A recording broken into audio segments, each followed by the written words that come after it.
क्या आप जानते हैं अदर ऑब्जेक्ट क्या होता है? अगर नहीं सो बने रहिए मेरे साथ इस वीडियो में। और अगर आप नए हैं तो प्लीज हमारे चैनल को सब्सक्राइब कर लीजिए और सब्सक्राइब के बगल में बेल आइकन का जो निशान है उसे जरूर प्रेस कीजिएगा, जिससे हमारी आने वाली हर वीडियो की नोटिफिकेशन आपको मिलती रहे। Thank you.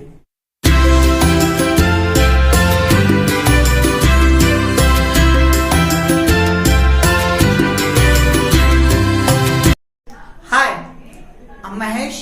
Most welcome to our channel Magic English with Mahi. Friends, आज की टॉपिक अदर ऑब्जेक्ट है। ये अदर ऑब्जेक्ट क्या होता है, कैसे आप पहचानेंगे ये अदर ऑब्जेक्ट है और इसका इंपॉर्टेंस क्या है। फ्रेंड्स, इसके पहले वीडियो में मैंने आपको ऑब्जेक्ट के बारे में बताया था कि डायरेक्ट और इनडायरेक्ट ऑब्जेक्ट क्या होता है, जिसमें कि अदर ऑब्जेक्ट आपका मिस हो गया था क्योंकि वीडियो लंबा हो जाता। और आज उसी अदर ऑब्जेक्ट को आज हम कंप्लीट करेंगे और आपको आसानी से समझ में भी आएगा। सो आइए हम जानते हैं कि अदर ऑब्जेक्ट क्या होता है। फ्रेंड्स, अदर ऑब्जेक्ट डायरेक्ट और इनडायरेक्ट ऑब्जेक्ट को छोड़कर जो भी बचता है उसे अदर ऑब्जेक्ट कहते हैं। मैं एक बार फिर से क्लियर कर दूं, अदर ऑब्जेक्ट क्या होता है? डायरेक्ट ऑब्जेक्ट और इनडायरेक्ट ऑब्जेक्ट को छोड़कर जो भी बचता है उसे ही हम अदर ऑब्जेक्ट कहते हैं। आइए कुछ example. So look at first example. मैंने उसे कल लाल किले के पास देखा था। हम फ्रेंड्स अगर बात करें इसमें अदर ऑब्जेक्ट कौन है, सो अदर ऑब्जेक्ट के लिए आपको क्या करना होगा? पहले डायरेक्ट ऑब्जेक्ट और इनडायरेक्ट ऑब्जेक्ट को ढूंढना होगा कौन है, और अगर उसको आपने ढूंढ लिया तो जो बचेगा वो अदर ऑब्जेक्ट हो जाएगा। और एक सेंटेंस में डायरेक्ट इनडायरेक्ट अदर के अलावा और कोई भी चीज नहीं होता है। तो आइए देखते हैं। मैंने उसे कल लाल किले के पास देखा था। आपको पता है ये लेक्सिकल वर्ब है और ये आपका सब्जेक्ट, ये भी आप पढ़ चुके, ये सब्जेक्ट हो गया। हमें पता करना ये पूरा आपका पार्ट जो बचा ये आपका ऑब्जेक्ट का पार्ट है, क्योंकि आपको याद होगा फ्रेंड्स कि जब मैंने केवल ऑब्जेक्ट पर वीडियो बनाया था तो मैंने आपको बताया था कि सब्जेक्ट और लेक्सिकल वर्ब को छोड़कर जो बचता है वो ऑब्जेक्ट होता है। तो फ्रेंड्स ये पार्ट हमारा पूरा ऑब्जेक्ट का हो गया। अब यहाँ the question arises here, how can we recognise, we identify which object it is, direct, indirect और अदर। अब आपको यहाँ पे ये पता करना है कि ये पूरा ऑब्जेक्ट का जो पार्ट आप देख रहे हैं, सो इस पार्ट में डायरेक्ट कौन है, इनडायरेक्ट कौन है और अदर कौन है, क्योंकि ये पार्ट केवल ऑब्जेक्ट का है। अब हमारा क्वेश्चन यहाँ पर ये उठता है कि ये ऑब्जेक्ट तो है लेकिन कौन सा ऑब्जेक्ट इसके अंदर है, डायरेक्ट है, इनडायरेक्ट है कि अदर है, यही आपको बताना है। तो आप डायरेक्ट पढ़ चुके, इनडायरेक्ट पढ़ चुके हैं, तो डायरेक्ट ऑब्जेक्ट पता कर लीजिए। आपको पता है क्या लगाने से डायरेक्ट ऑब्जेक्ट मिलता है। और अगर फिर भी जो नए लोग होंगे हमारे चैनल पर तो मैं उनसे कह दूं कि वो मेरी पुरानी वीडियो देख सकते हैं। प्लेलिस्ट में जाइएगा और बेसिक जिसका नाम हमने दिया है बैकबोन ऑफ इंग्लिश, उसमें आप जाएंगे, उसमें पार्ट 1, पार्ट 2, पार्ट 3 करके सारे वीडियो आपको मिल जाएगा और मैं इसको ऐसे लिंक भी दे दूंगा। ठीक है फ्रेंड्स, तो देखिए हम पहले डायरेक्ट ऑब्जेक्ट पता कर लेते हैं। क्या देखा? कोई जवाब मिल रहा है यहाँ पर? नहीं मिल रहा है। मैंने उसे कल लाल किले के पास देखा था। क्या देखा था? कोई जवाब नहीं मिला, तो डायरेक्ट ऑब्जेक्ट तो है नहीं, इसमें डायरेक्ट ऑब्जेक्ट नहीं है। नेक्स्ट हम क्वेश्चन करेंगे किसे, क्योंकि किसे किसको से इनडायरेक्ट ऑब्जेक्ट मिलता है। किसे देखा था? जवाब देखिए क्या मिला? उसे। ये उसे हमारा इनडायरेक्ट ऑब्जेक्ट। अब आपके पास क्या बचा? कल लाल किले के पास, और यही लाल किले के पास आपका क्या हो जाएगा? Other object. लेकिन उसे से लेकर यहां तक केवल ऑब्जेक्ट बोलेंगे। और जब हम आपसे ये पूछेंगे इस ऑब्जेक्ट में कौन सा डायरेक्ट ऑब्जेक्ट है, कौन सा इनडायरेक्ट ऑब्जेक्ट है, कौन सा अदर ऑब्जेक्ट है। सो आप बताएंगे उससे इनडायरेक्ट ऑब्जेक्ट हुआ और ये अदर ऑब्जेक्ट। अच्छा, कैसे ये पता चला अदर ऑब्जेक्ट? क्योंकि डायरेक्ट ऑब्जेक्ट और इनडायरेक्ट ऑब्जेक्ट को छोड़कर जो बचता है वही अदर ऑब्जेक्ट होता है। सो ये इनडायरेक्ट ऑब्जेक्ट है, डायरेक्ट ऑब्जेक्ट तो है ही नहीं है। सो इनडायरेक्ट ऑब्जेक्ट, अब इसको भी छोड़ दीजिए, तो इसको हटा दीजिए, आपके पास बचा कल लाल किले के पास, यही आपका अदर ऑब्जेक्ट हो गया। नेक्स्ट, मेरा दोस्त अपने भाई के साथ घूमने दिल्ली जाएगा। आप देखिए इसमें आपको हम पूछे अदर ऑब्जेक्ट कौन है, तो आप पहले डायरेक्ट खोजिए और इनडायरेक्ट फाइंड आउट करिए। क्या जाएगा? कोई जवाब नहीं। कुछ लोग कहेंगे अगर दिल्ली, तो दिल्ली नहीं, क्योंकि कहां जाएगा तब दिल्ली। सो क्या से कोई जवाब नहीं मिला। क्यों? हम क्या लगा रहे हैं, क्योंकि क्या लगाने से डायरेक्ट ऑब्जेक्ट मिलता है। क्या जाएगा? कोई जवाब नहीं। किसे जाएगा? कोई जवाब नहीं। कुछ लोग ये कहेंगे दिल्ली, फिर गलत है, कहां जाएगा तब दिल्ली। तो किसे जाएगा? कोई जवाब नहीं। इसलिए ये पूरा पार्ट, सॉरी यहां से पूरा पार्ट आपका अदर ऑब्जेक्ट होगा, क्योंकि क्या जाएगा? कोई जवाब नहीं। किसे जाएगा? कोई जवाब नहीं। तो किसको जाएगा? कोई जवाब नहीं। तो इसका मतलब कि पूरा पार्ट हमारा क्या कहा जाएगा? Other object. और इसे आप कह सकते हैं ऑब्जेक्ट और एक तरह से इसे अदर ऑब्जेक्ट। कैसे? क्योंकि ये आपका सब्जेक्ट है, ये तो आपको पता ही है, क्योंकि जाने काम कौन करेगा? मेरा दोस्त। ये सब्जेक्ट हो गया और ये लेक्सिकल वर्ब हो गया, ये आपका लेक्सिकल वर्ब हो गया। तो सब्जेक्ट और लेक्सिकल वर्ब को छोड़कर जो बचता है वो ऑब्जेक्ट हो गया। हमारा क्वेश्चन ये था कि अब इस ऑब्जेक्ट में कौन सा है, डायरेक्ट है कि इनडायरेक्ट है कि अदर, कौन सा ऑब्जेक्ट है इसमें, कौन कौन सा है। तो इसमें ना तो डायरेक्ट ऑब्जेक्ट आया, क्या लगाने से कोई जवाब मिला, ना इनडायरेक्ट ऑब्जेक्ट है, किसे किसको से मिला। तो अब ये पूरा हमारा क्या है? अदर ऑब्जेक्ट है।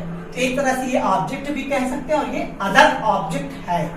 नेक्स्ट, उसने मुझे परसों बीच चौराहे पर एक बुक दिया। अब आपको भी इसमें पता करना है अदर ऑब्जेक्ट कौन है। तो आप क्या करेंगे?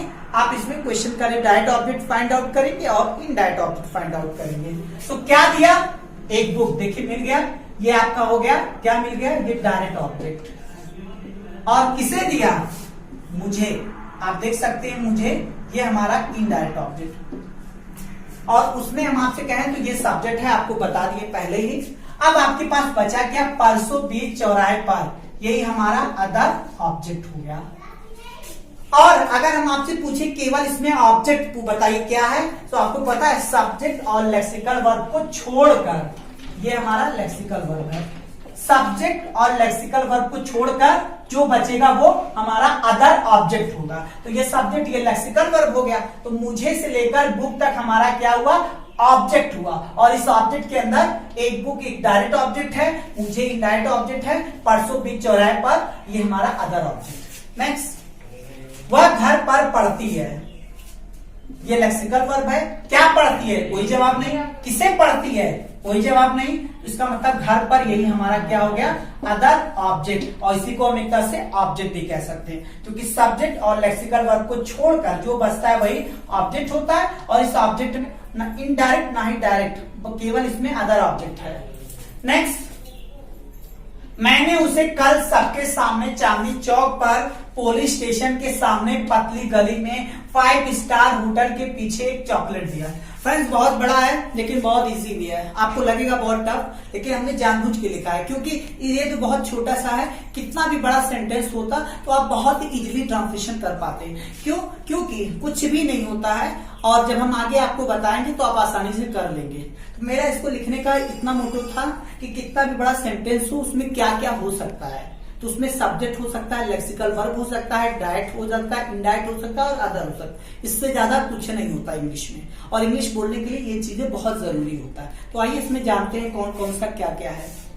तो आप देख सकते हैं, मैंने उसे कल चांदनी चौक पर पुलिस स्टेशन के सामने पतली गली में 5 स्टार के पीछे एक चॉकलेट दिया। ये आपका लास्ट में आया लेक्सिकल वर्ब हो गया। और कौन दिया ये भी पता है, देने का मैंने, सब्जेक्ट हो गया। अब ये पार्ट उसे से लेकर के चॉकलेट तक ये ऑब्जेक्ट हुआ। अब मेरा क्वेश्चन कि इसमें कौन डायरेक्ट है, कौन इनडायरेक्ट है और कौन अदर ऑब्जेक्ट है। तो आप देख सकते हैं किसे दिया? उसे, ये इनडायरेक्ट ऑब्जेक्ट। क्या दिया? एक चॉकलेट। क्या दिया? क्या दिया? एक चॉकलेट। ये हमारा हो गया डायरेक्ट ऑब्जेक्ट। और अब आपके पास बचा क्या? कल से लेकर के पीछे तक। और ये पूरा पार्ट आप जो देख रहे हैं, ये पूरा हमारा हुआ अदर ऑब्जेक्ट। और फ्रेंड्स, ट्रांसलेशन जब करना होता है तो यही बहुत इंपॉर्टेंट होता है कि कैसे हम करें। आगे इसके बाद जो हम आपको वीडियो देने जा रहे हैं वो बहुत ही ज्यादा इंपॉर्टेंट होगा। उसमें हम आपको ये बताएंगे कि दुनिया का कितना भी बड़ा सेंटेंस हो, कितना भी बड़ा सेंटेंस हो, कितना भी बड़ा तूफान हो, सेंटेंस हो, कुछ भी हो, लेकिन आप आसानी से उसको ट्रांसलेशन कर सकते हैं। चाहे वो आप क्रिकेट देखना चाहते हो तो भी उसको अगर आप अपने लैंग्वेज में बोलना चाहते हो आप बोल सकते हैं, या फिर आप कोई थॉट्स है आपका, आप लिखना चाहते हैं आसानी से लिख सकते हैं। कोई स्टोरी है उसको आप इंग्लिश में कन्वर्ट करना चाहते हैं, बहुत आसानी से लिख लेंगे। ये ऑब्जेक्ट आपका क्लियर होना चाहिए, डायरेक्ट, इनडायरेक्ट और अदर। और फ्रेंड्स, दूसरी चीज, अब इसमें एक और इंपॉर्टेंट बात, मोस्ट इंपॉर्टेंट जो आपको याद रखना है, क्या है कि अदर ऑब्जेक्ट का ट्रांसलेशन, ध्यान से सुनिएगा, अदर ऑब्जेक्ट का ट्रांसलेशन हमेशा बैक साइड से होता है, अर्थात पीछे से, बैक साइड से, पीछे से करते हैं ट्रांसलेशन। मैं आपको बता देता हूं, जैसे मैं कहूं घर पर, सपोज ये मान लीजिए अदर ऑब्जेक्ट है और इसका ट्रांसलेशन करना है, तो हमने कहा बैक साइड से, तो पहले इसका ट्रांसलेशन करेंगे, पीछे से ऐड हो जाएगा और घर की इंग्लिश हो, ऐसे ट्रांसलेशन होगा।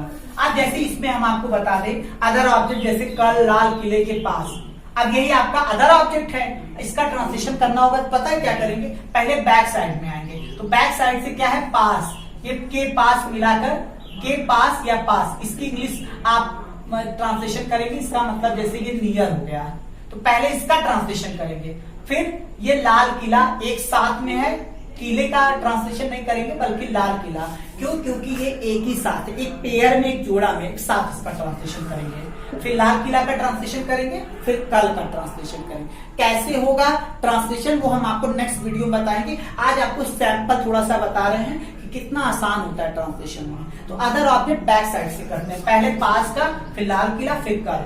नेक्स्ट में आइए, जैसे कि आपका अदर ऑब्जेक्ट मिला था, हम क्या इसका ट्रांसलेशन करेंगे, तो आपको बैक से करना है, अदर ऑब्जेक्ट का केवल बैक से, डायरेक्ट इनडायरेक्ट का नहीं।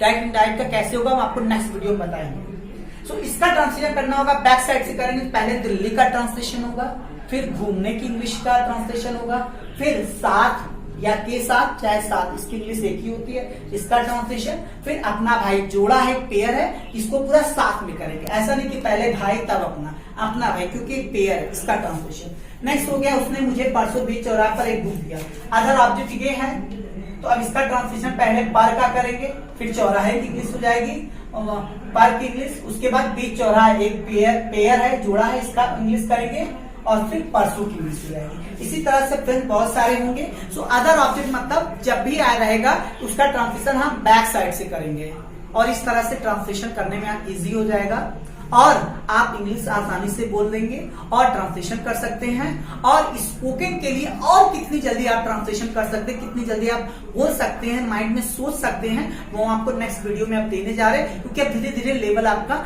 हाई होता जाएगा और हम आपको धीरे धीरे एडवांस लेवल पर लेके जाएंगे। अभी आप बेसिक चल रहे हैं, इसके बाद मिडिल में चलेंगे, फिर एडवांस में चलेंगे। सो फ्रेंड्स, आई होप आपको समझ में आया होगा, और अगर समझ में आया होगा तो वीडियो को लाइक जरूर कीजिएगा और हो सके तो शेयर भी कीजिएगा।